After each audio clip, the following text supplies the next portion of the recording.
Okay, great. We've got people joining, and I'll wait just a minute here. Mhm.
Okay, I'm going to go ahead and get started so we stay on time here.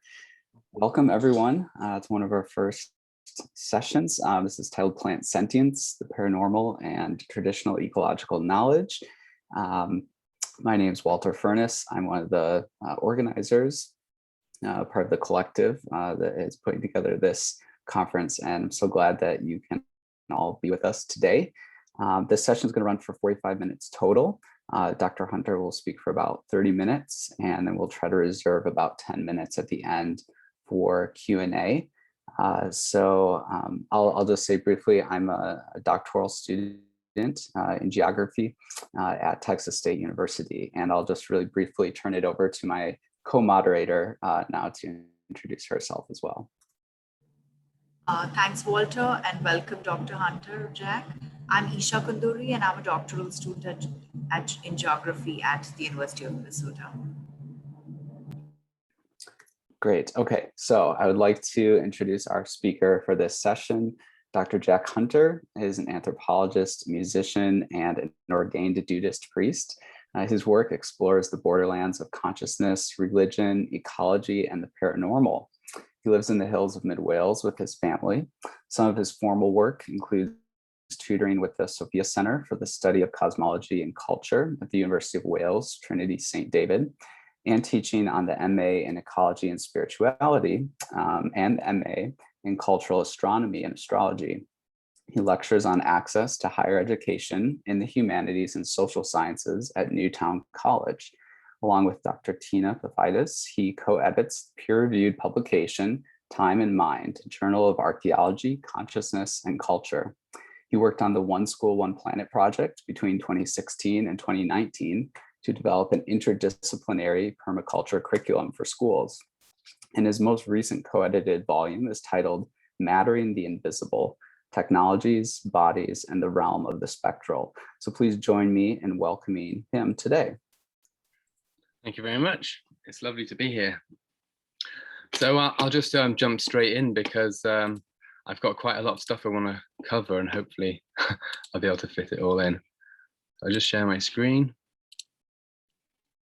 Can you see that okay? I go to full screen. Looks good. Okay, good. Yeah, so here's a sort of a brief overview of what I want to talk about. First of all, I'm going to give a little bit of background about how I came to this area of research. Then I'm going to start thinking about plant intelligence, then moving into the idea of paranormal communication. We'll take a moment to think about what the paranormal is.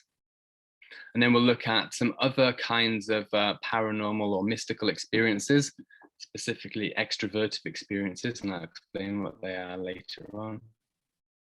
And then we'll think about why these kinds of things are a challenge for Western science, and why science has such an issue with trying to accommodate experiences of, for example, communication with plants. And then we'll start to think about a different way of framing all of these issues, rather than through the lens of Western science, more through the lens of traditional ecological knowledge. And we'll finish off thinking about animism as a worldview that can help us to accommodate not only extraordinary experiences, but also different forms of intelligence and consciousness in nature. So let's get straight into it.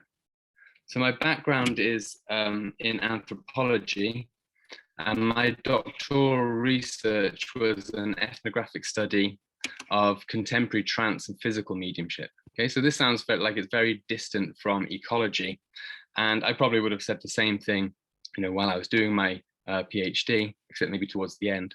But actually, there's a deeper connection going on here. My approach was participatory and experiential. So I went into seances to experience what it was like to attend seances, okay, as a participant, but also later on to go into trance myself and experience what it's like to be a medium. Okay, so it's all about thinking about different modes of experience and how to engage with them. And the main thing that I attempted to do with this was to be non-reductive, and not to try and explain these experiences away in terms of like psychological functions, sociological functions, or anything like that, but to try to think about it in terms of its complexity. So the experiences, can't necessarily be reduced down to any single explanation. So I like to think about all of the various different explanations as contributing factors to a bigger picture. So it's definitely not reductive, it's emphasizing complexity. And there's a big link there with the ecological approach. And the other thing that my research was thinking about were the processes involved in the manifestation of spirits during seances. So I was interested in how it is that spirits become real in the context of a seance. And what I decided, what I found was that it was a process of participation and engagement and interaction between the sitters, the people who attend seances, and the spirits, and that's sort of a co-creation, really. Okay, so that's an important point. Then I became involved, as you said just before, in a permaculture project, and in 2016. This was sort of towards the end of my PhD work, as I was just finishing writing up. But it was quite an influential experience for me. I did a PDC, permaculture design course, as part of this job, and I started to talk to permaculture people who've been engaged in, ecology, regenerative farming, and things like that. And I started to notice things, in my conversations with them that were, maybe could be considered spiritual, or where they would talk about things like extraordinary experiences that they'd had, especially of sort of connection to nature. And these were, it was quite interesting because I was learning about permaculture as a broadly materialistic design system, emphasizing practical things. But what I was finding was that the people who were involved in it were also exploring the spiritual and were having spiritual kinds of experiences, maybe paranormal experiences as well. So here's one example that I found. This was an interview with a man who was involved in willow cultivation, organic and all of those kinds of things, and using permaculture methods. And we were asking him how he became involved in it. And this is what he said. He said, I first got into willow quite by accident, if I'm honest. I inherited a piece of land in mid-Wales, tried to make a living from the land, tried to make a living in various different ways. All of them failed. In the meantime, I planted some willow on a piece of wet ground because I couldn't think of anything else to do with it. So I inadvertently applied the permaculture principle of listening to the land. That's one of the key points, this engagement with the land. And let the land dictate what you do. And now I have a willow business, and all the other businesses completely failed. So even before I heard of permaculture, I was following permaculture principles, and that led me to willow. So you could say willow discovered me rather than me discovering willow. And when I heard this guy saying this, that it was this process of interaction with the land and establishing a relationship with the land, much in the same way as the emergence of spirits as an establishing of a relationship with the spirit and allowing the conversation to emerge. He's basically saying that through this process, willow had communicated with him in some way. And whether he believes that willow is a spirit or any of that kind of thing is something else. but it's the kind of processes of the that are involved in it, of establishing the relationship and this outcome as a result. Okay, so that led me on to write a little mini report on extraordinary experiences in permaculture. I didn't find that much, but there's some interesting stuff in there. And then that spiraled out into this book, ultimately, Greening the Paranormal, which is a bigger exploration of the threads that connect ecology and anomalistics to the study of paranormal things quite broadly. And it's got a lot of amazing chapters from various different people, some of whom you might be familiar with. Yeah, it's been an important book for me, and in influencing the directions that my research is taking now, because I'm continuing to explore threads that we started to unpack in this book. So this presentation is kind of one of these threads, and one of the main threads that emerged through this book was to do with non-human consciousness, the different kinds of non-human consciousness that there might be, ranging all the way from, like plants and animals and things like that, to the possibility of non-human, other than human rock consciousness, and then onto spirits and non-physical forms of consciousness and all the other various different kinds of possible minds that there could be, and how we relate to those different kinds of minds. So this is where we're going to start to think a little bit about plant intelligence and intelligence in general. So Jeremy Narby, anthropologist, has suggested that, when we think about intelligence, we tend to do it in a very anthropocentric way, in terms of things that we recognize as being, signs of intelligence in human beings. So things like problem solving, tool use, symbolic thought, and all of that kind of stuff. This idea of culture, that we pass on information from one generation to the next. So these are the kinds of classic things that we use to identify intelligence. And there are also things that in the West, particularly in Western scientific worldview, have been used to distance us human beings from, other forms of life, animal and plant forms of life. But research is increasingly demonstrating that, members of non-human species also possess these kinds of attributes. Okay, so once we start to participate and engage with them, and you've probably all seen this amazing documentary about my octopus teacher. Once he started to engage and participate in a relationship with the octopus, then all of these characteristic traits of intelligence and personality and all of these things that we take to be human, or at least mammal characteristics, started to emerge. Yeah, and they formed a powerful bond and a relationship with each other. Okay, so things like tool use and all these kind of things have been seen in all sorts of different kinds of non-human species. So these non-human traits that we've been clinging on to as being special to us are actually much more widely distributed through nature than we could often like to admit. Yeah. So there's probably much more intelligence out there than we have tended to give nature credit for, especially in the Western scientific worldview. But in recent years, as many of you probably know, there's been a growing body of research within Western scientific tradition that's been revealing that plants have got much deeper forms of intelligence than we've wanted to admit. So people like Mancuso and Viola say that the study of plant intelligence points up a very interesting aspect of research on intelligence in general, how difficult it is for us humans to understand living systems that think differently from us. Indeed, we only seem able to appreciate intelligence as very similar to our own.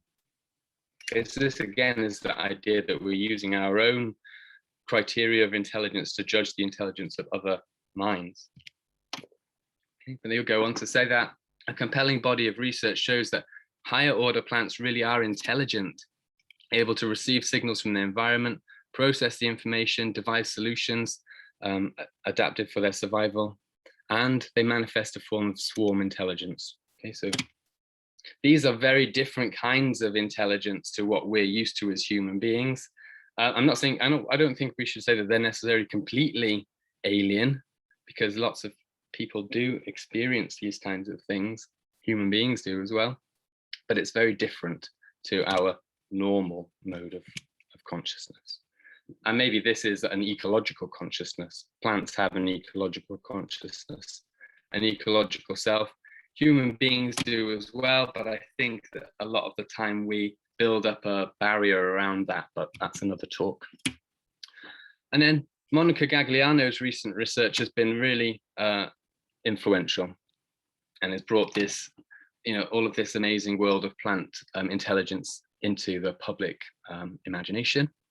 So she's done all sorts of things like demonstrating that plants are capable of learning and remembering with novel experiments, that they can hear sounds, that they might actually be able to use sound to communicate, and ultimately to establish this new field of research in plant neurobiology, even though there's no brains necessarily involved, but it's very important. And the other thing that she has brought with this is the shamanistic, experiential, relational engagement with plants. And it was a very brave book for doing that, for combining, the story of her scientific research with the story of her own experiences. Okay, so this is where we're starting to move into the realms of the paranormal communication with plants. Okay, and so I'll just read you this one of her experiences. She said, but Sakoba's silent and motionless appearance was deceptive. This is the tree that she was having a dieta with. She had no intention of waiting till nightfall before bearing the next teaching session on the perception of reality. While in plain sight, everything disappeared for a while for me that afternoon. The hut and the hammock I was swinging in dissolved, although I was still there. I had not moved and my eyes were wide open, but what I was seeing was somewhere not there. Sakoba was there. Oh, you got it, she said without words. Without words, I asked, I got it. And then I saw the answer, a bright, shiny road. So she's having this like mystical vision, paranormal experience, communication with the tree, and the tree is giving her information.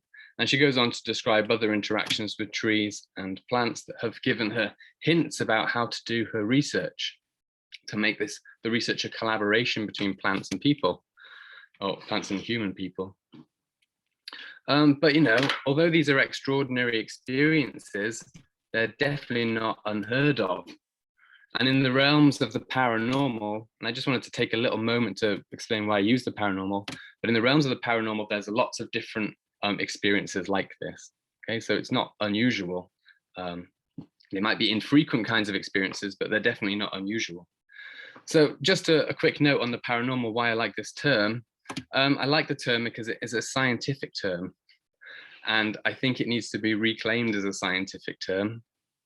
Frederick Myers was a pioneering psychologist in the 19th century, and he put forward this idea of the supernormal. And the idea was that they could move these experiences and phenomena away from the domain of religion and into the domain of science. And above all, to place them within nature, so that these experiences of ghosts or telepathy and things like that were not supernatural experiences. It says the word supernatural is open to grave objections. It assumes that there is something outside nature. Now, there's no reason to suppose that the psychical phenomena with which we deal are less a part of nature. They are above the norm. I can't read the rest of that bit, but the point is that they're embedded within nature from this perspective, from the perspective of the paranormal. They're not supernatural, they are part of the world. And eventually this term supernormal morphed into the paranormal. And it contains what now we would refer to as psi, telepathy, clairvoyance, and all of that kind of stuff, and other things. So I've got a couple of little examples here of paranormal, we might call them paranormal, mystical experiences, ecstatic experiences that resonate with Monica Gagliano's experiences. They're from the archives of the Religious Experience Research Center. I'll just read one of them now because I don't run out of time. These are the experiences that are referred to as extrovertive experiences. There's a term coined by a scholar of mysticism, W.T. Stace, and it was one of the main characterizations of mystical experiences. Okay, so they say, as I watched, suddenly the whole countryside changed and everything in it without exception simply glowed with numinous light. It seemed no longer to be lit by the sun, but by its own internal radiance. Sunlight was not reflected from it, but I myself and everything else seemed to have become light, which now interpenetrated and shone through our previously dense physical forms. The whole scene shone with an extraordinary golden glow, which included the sky and the atmosphere itself. So these are experiences where the person undergoing the experience feels an intimate, deep connection with the natural world. I've suggested that actually, mystical experiences are experiences of ecological consciousness. Okay, but there is no room for any of this kind of spiritual stuff in mainstream ecological science. It is, as I said, like a broadly materialist scientific worldview. And people like Richard Dawkins, maybe not the best spokespeople, but it's taken popularly, isn't it, as the dominant view, really. Argue against things like the Gaia hypothesis because they imply some kind of a teleology. The idea implies that the Earth is trying to maintain homeostasis, and the mainstream view says this isn't possible. You can't do this. Okay, so Dawkins says a network of relationships there may be, but it's made up of small self-interested components. Because that's the model they want, seemingly. And even people like James Lovelock himself, who came up with the Gaia hypothesis, have backtracked on this, on the implications, the idea that there is some kind of a telepathy, not telepathy, sorry, teleology, or probably telepathy as well. Some kind of teleology behind this, that there might be like a mind in nature, or that there could be a mind in plants. Okay, so they back off. They say, we've never said that anyway. That's not what we mean. When the implications are quite clear. Okay, so this is where I want to finish off thinking now with traditional ecological knowledge, because we don't have to use the Western scientific framework, which rejects outright from the very beginning, for example, the possibility that there could be meaning in nature, or that there could be drive or teleology or motivation. So traditional ecological, TEK, traditional ecological knowledge, is a term that's become popular since the 1980s. Started off, being used by anthropologists, and eventually spread out into other disciplines as well. But Fikret Berkus, who's one of the kind of big names in this field, he defines TEK as representing experience acquired over thousands of years of direct human contact with the environment. So it's environmental ecological knowledge that has emerged from participation in ecology over thousands of years. It includes an intimate and detailed knowledge of plants, animals, and natural phenomena, the development and use of appropriate technologies for hunting, fishing, trapping, all of these kinds of everyday practical things. But there are other elements of this as well, because a lot of this stuff sounds very similar to the Western scientific ecological knowledge. So Western scientific ecological knowledge also contains information about plants, natural phenomena, and all this kind of stuff. But there are other underlying sort of frameworks within systems of traditional ecological knowledge that are vastly different. So, for example, Robin Wall Kimmerer says, traditional ecological knowledge refers to the knowledge, practice, and belief concerning the relationship of, so she's bringing in relationships now, relationship of living beings to one another and to the physical environment. Okay, so she's emphasizing relationship as a foundation of traditional ecological knowledge. And I just point out here that although there's a big emphasis on indigenous American perspectives in this field, but indigenous knowledge systems are all over the world. We can talk about Maori, Aboriginal, Australian traditional ecological knowledge, and African traditional ecological knowledges. And we could also talk about like Welsh traditional ecological knowledge, or English traditional ecological knowledge, or whatever. Okay, but then there is another form of ecological knowledge that kind of gets supplanted on top of that. And this is why traditional ecological knowledge has historically been threatened by colonialism. Yeah, I'll just, there's some more different ways of thinking about TEK here, but I want to move forward a little bit quickly. So this is one of the fundamental things that makes TEK systems different from scientific ecological knowledge, is that they come from what we might call, from a Western perspective, a spiritual perspective. And there's lots of issues with this word spirituality that we don't have time to go into now. But indigenous worldviews kind of collapse any kind of standard Western way of thinking about these things, so that spirituality is enmeshed within everyday life. It's not necessarily something that is separate or distant, although it can be, but it's something that we can participate and engage in. The spirituality is part of the real world. So Linda Tuiwai-Smith says, the arguments of different indigenous peoples based on spiritual relationships to the universe, to the landscape, to stones, rocks, insects, and other things seen and unseen, have been difficult arguments for Western systems of knowledge to deal with or to accept. So there's been a lot of emphasis on, what can Western science take from traditional ecological knowledge, and it'll take all the information about hunting and animal migrations and all of that kind of empirical data, but the underlying spiritual relational framework is ignored very often.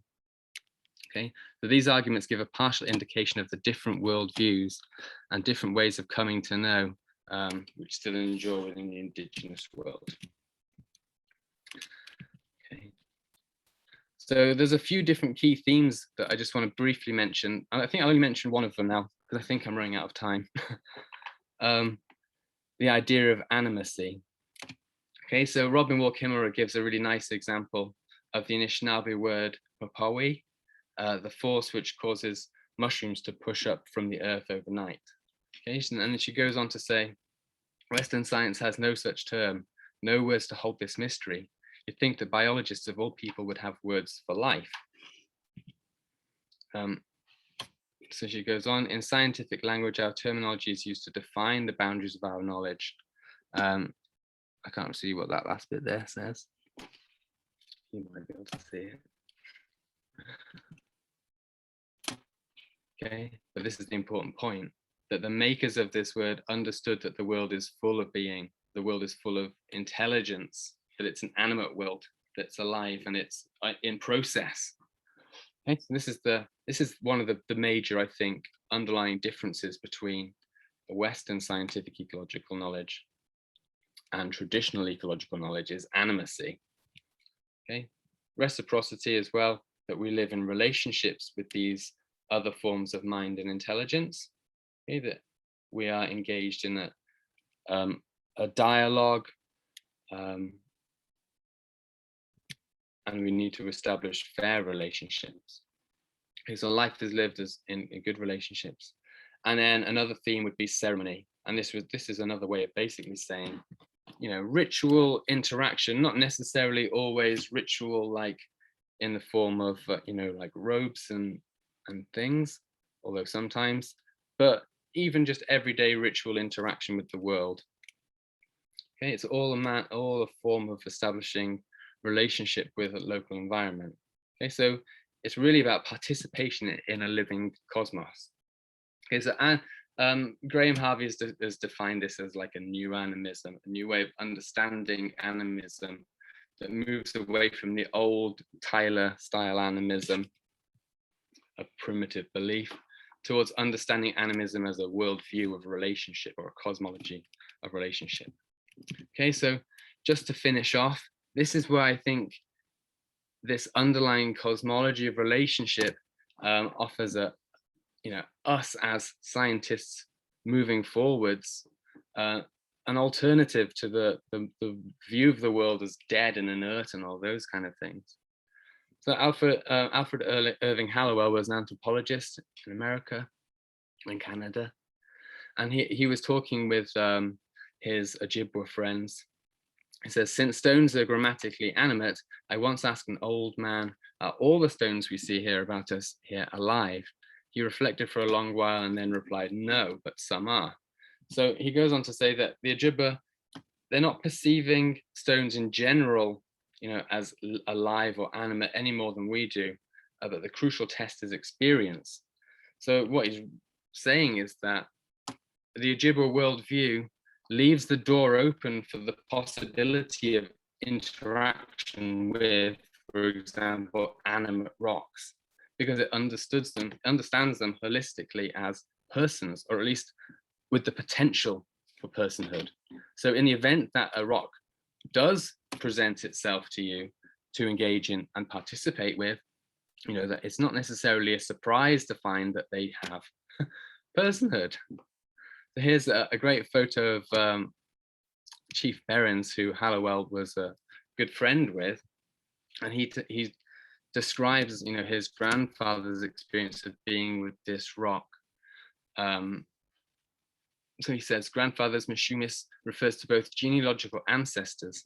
So e.g., Chief Behrens's great-grandfather placed this particular rock here, but also to the rocks themselves as animate grandfathers. They're understood as family relationships.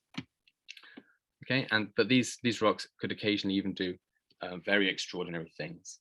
Okay, so in the same way that Monica Gagliano's experience of communication with the tree was through this engaged process of interaction, and it's way more intense than any kind of scientific experiment revealing like traces of memory or any of those kind of things. It combines all of that together in a holistic person, the person of the tree or the person of the rock that you can engage with and dialogue with. Okay, so this is the big difference between this Western scientific mode of understanding the world, of trying to find like little pieces of the puzzle of intelligence and consciousness in plants, but never actually combining them all together into one entity or being that can be dialogued with. Whereas traditional ecological knowledge, indigenous worldviews, at least hold open the possibility for those interactions. Okay, so my concluding thoughts are, this kind of interactive participatory approach to the non-human world might go some way to explaining why Monica Gagliano's ritual encounters with trees reveal this very profound sense of plant consciousness, while scientific lab-based research only provides piecemeal snapshots of its true complexity, whatever that ultimately might be. The implication is that it's the act of participating in the complexity of the real world that gives rise to these experiences. Yeah. Western science's difficulty comes because it breaks things up. It's not looking at the whole picture. And by fostering this closer relationship with ecology, maybe framed in the language of animism or through the lens of animism, then we might be able to build up this more personal relationship. And it's also interesting to note, and this is where I'll finish, that just participating, even without a framework, often actually gives rise to communication with the non-human entities that make up the environment around you. So that's where I'll finish, and here are some references. Okay. I'll stop sharing, shall I?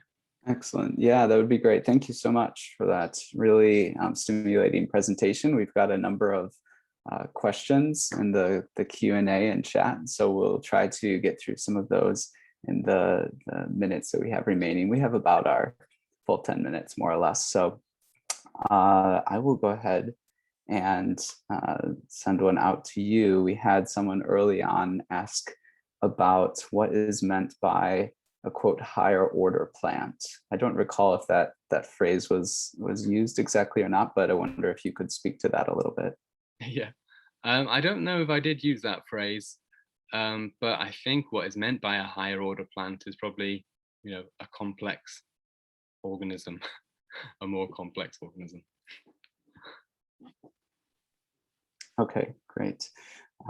Some other questions we have, I'll try to distill some of them a little bit. We have a number of questions that are sort of related to ways in which we can apply some of these ideas, right? If we are a researcher of some sort or a scholar or whomever we are, how can we kind of put into practice some of these different ways of being ecologically?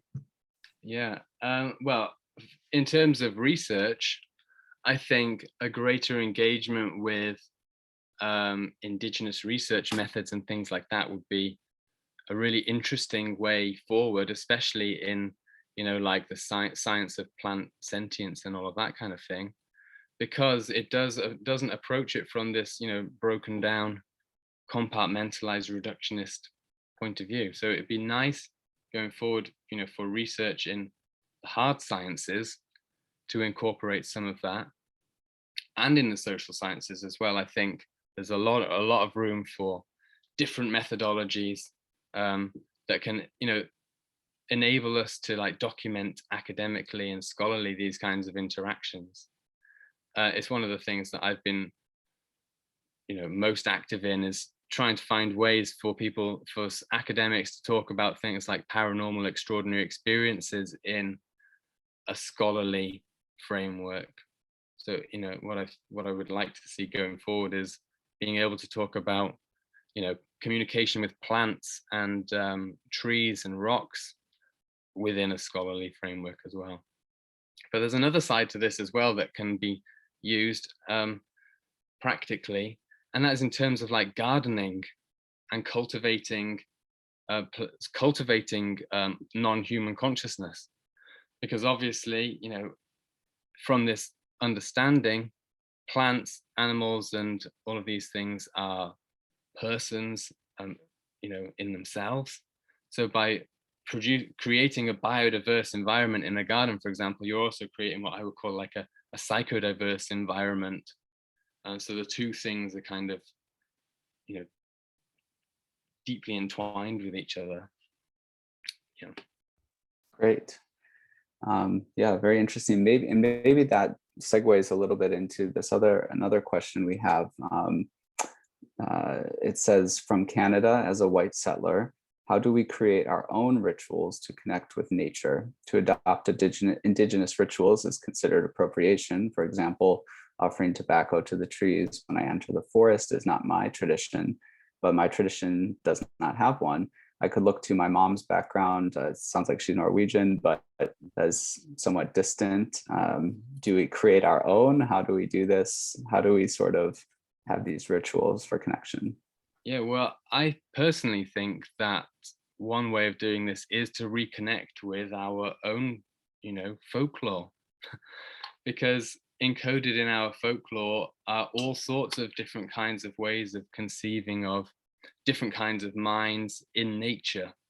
Whether we're talking about, like, I'm doing a lot of research at the moment on fairies and the fairy folklore of my local area, and the fairies are associated with particular places, although they seem to be kind of like, spirits of place or that kind of thing, and they're a way of sort of mediating a human relationship with a place in that way. Yeah. So, or other stories from around here, like origin stories for waterfalls, or for, where rocks and things came from. So I think that all of that is there, like we have that as well in Western culture. It's not missing, but it's definitely buried, isn't it? So it's reconnecting with that. I mean, if you have Norwegian heritage, for example, well, there's the trolls and all of the Nissa and all of those guys that, have equivalents even in, native Canadian or Indigenous Canadian traditions of little people. So there's definitely many ways of, overlaps and similarities and things that are not, we wouldn't be appropriating if you're drawing from your own tradition. Great. Yeah, I think we'll try to see if we can get through a few more here. We have lots of great questions coming in. Someone has just recently said that I find the conflation of the paranormal, fairies, etc., with TEK to be very interesting and curious. Why do you bring these together? Yeah, well, part of the reason is this understanding that traditional ecological knowledge is also, spiritual in some way, which is one of the main defining, or the main differences from scientific ecological knowledge. but also this idea that, you know, traditional ecological knowledge is not just, it's a knowledge system, ecological knowledge systems that emerge from engagement with place. You know, it's not any particular culture. And a lot of Western traditional ecological knowledge systems, you know, here in Wales, for example, are to do with fairies, this is the language that is used to express, you know, intelligence in nature or other than human consciousness, or when we have experiences with things that we don't understand, that's the language that we use. And I think, you know, it's the same with indigenous knowledge systems as well. This is the language that they use to deal with these, or to make sense of experiences and that kind of thing. So they're really the same thing, if you see what I mean. Like the fairy lore is a form of traditional ecological knowledge. So that's why. So perhaps what you're saying is maybe there's a little bit of a false distinction going on there. Yeah, exactly that. Yeah, exactly. Fascinating. Okay, great. Let's see. There's been a few questions related to Fintorn and kind of what you think about Fintorn. One question says, have you connected and Pan? Yeah, well, I haven't actually been to Findhorn, but I would like to go there. But I have looked into it, I read around it. But again, it's one of these situations where, regardless of the language that they use to describe their interactions, what they're doing is participating in and engaging with plants, you know, in their garden. And they seem to, at least in the early days as well, you know, have massive kind of benefits from doing that, with really extraordinary large vegetables and things. So it, you know, whether it is in, you know, like underneath the cultural layers, whether that is what's really going on, you know, whether they have the correct model is another thing, but it's one of the models, isn't it? And it's interesting. Great. Okay, I think we have time for one more before we should let people move on to the next session. We have lots of great questions that we weren't able to address, but thank you all for your engagement. Here, one that sort of combines some different questions. How do we document our interactions with plants? Can you speak from some personal experience, perhaps, especially if we are communicating with people who I guess are both inside and outside sort of traditional academia and all of those sorts of you know, attendant epistemologies and things that tend to come with that? Yeah, well, it's the same issue with how do you talk about paranormal experiences legitimately? And the way that I've done this is to show that, you know, there has actually been a long historical lineage of scholarly engagement with these topics, even if it gets marginalized, but to show that that is there as a part of our academic tradition to engage with these kinds of things. So I think part of the job is, you know, historical and showing the context of that your research fits into, to show that it's part of a continuing tradition. And then the other parts of it are more to do with, so I think I've lost my train of thought now, but definitely putting it into its context would be a good thing to legitimize it. Oh no, here we go. And then possibly to make use of, you know, alternative research methods.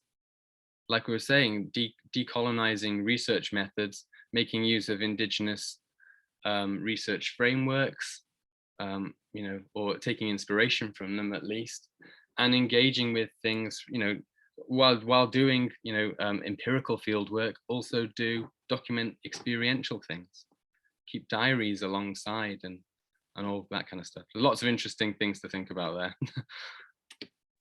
Absolutely. Yeah, thank you. Those are wonderful answers. So thanks everyone for joining. I encourage you, if you're able, to join us for our next sessions. We have a series of concurrent pre-recorded talks that will be starting in just a minute.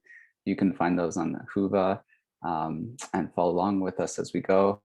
So Dr. Hunter, thank you again so much for your talk today and for joining us, for sharing your research and thoughts. Thank you very much. Glad to have been here.